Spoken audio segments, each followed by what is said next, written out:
Motivational story in Hindi. गर्मी की छुट्टियों में दादाजी के पास घूमने आया बालक उछलते कूदते दादाजी के पास पहुंचा और बड़े गर्व से बोला कि दादाजी, जब मैं बड़ा हो जाऊंगा तब मैं एक सफल आदमी बनूंगा। क्या आप सफल होने के कुछ उपाय बता सकते हैं? दादाजी हाँ में सर हिला दिया और बिना कुछ कहे लड़के का हाथ पकड़ा और उसे करीब की पौधशाला ले गए। वहां जाकर दादाजी ने दो छोटे छोटे पौधे खरीदे और घर वापस आ गए। वापस आकर उन्होंने एक पौधा घर के बाहर लगा दिया और दूसरा पौधा गमले में लगाकर घर के अंदर रख दिया। अब आपको क्या लगता है कि इन दोनों पौधों में से भविष्य में कौन सा पौधा अधिक सफल होगा? दादाजी ने लड़के से पूछा। लड़का कुछ समय तक सोचते रहा और फिर बोला, घर के अंदर वाला पौधा ज्यादा सफल होगा क्योंकि वो हर एक खतरे से सुरक्षित है, जबकि बाहर वाले पौधे को तेज धूप, आंधी, पानी और जानवरों से भी खतरा है। दादाजी बोले, चलो देखते हैं आगे क्या होता है, और वह अखबार उठाकर पढ़ने लगे। दादाजी दोनों पौधों पर ज्यादा ध्यान देते रहे और समय बीतता गया।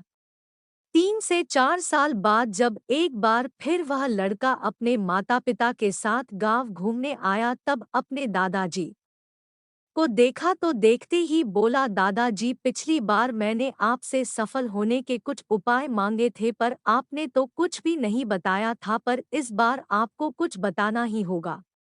दादाजी मुस्कुराए और लड़के को उस जगह ले गए जहां उन्होंने गमले में पौधा लगाया था। अब वह पौधा एक पेड़ में बदल चुका था। लड़का बोला, देखा दादाजी, मैंने कहा था ना कि ये वाला पौधा ज्यादा सफल होगा। दादाजी ने बोला कि अरे, पहले बाहर वाले पौधे का हाल तो देख लो। और ये कहते हुए दादाजी लड़के को बाहर ले गए। बाहर एक विशाल पेड़ गर्व से खड़ा था, उसकी शाखाएं दूर तक फैली हुई थी और उसके छांव में खड़े राहगीर आराम से बातें कर रहे थे।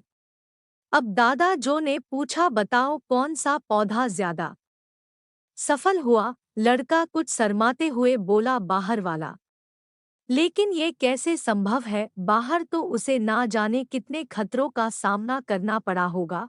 दादाजी मुस्कुराए और बोले, हाँ, बाहर वाले पौधे को बहुत सी चीजों से सामना करना पड़ा, लेकिन समस्या का सामना करने से अपने फायदे भी तो है। बाहर वाले पौधे के पास आजादी थी कि वह अपनी जड़ें जितनी चाहे उतनी फैला ले, अपनी शाखाओं से आसमान को छू ले, और तुम जिस आंधी तूफान से इस पेड़ के लिए मुसीबत समझते थे, उसी आंधी तूफान ने ही इस पेड़ की जड़ों को इतना मजबूत बना दिया है कि आज एक छोटा सा आंधी तूफान इस पेड़ का कुछ भी नहीं बिगाड़ सकता। बेटे, अब जो मैं तुम्हें बताने वाला हूँ उसे अगर तुमने अपने अंदर बैठा लिया तो तुम जिंदगी में जो कुछ भी करोगे उसमें सफल हो जाओगे। उन्होंने बोला कि अगर तुमने जीवन भर सिर्फ अच्छी विकल्पों को ही चुनते रहोगे तो तुम कभी भी उतने सफल नहीं हो पाओगे जितनी तुम्हारी क्षमता है। लेकिन अगर तुम तमाम खतरों के बावजूद इस दुनिया का सामना करने के लिए तैयार हो तो तुम्हारे लिए कोई भी लक्ष्य हासिल करना असंभव नहीं है। लड़के ने लंबी सांस ली और उस पेड़ की तरफ देखने लगा। वह दादाजी की बातों को रोक समझ चुका था। आज उसे सफलता का एक बहुत बड़ा सबक मिल चुका था कि जीवन में हम जिन रुकावटों को हम जितना बड़ा शत्रु समझते हैं, वही हमें मजबूत और जीवन में बहुत ज्यादा सफल बनाती है। हेलो दोस्तों, मोटिवेशनल स्टोरी में आपका स्वागत है। मोटिवेशनल से संबंधित वीडियो देखने के लिए हमारे चैनल को सब्सक्राइब करें, बेल आइकन को प्रेस करें।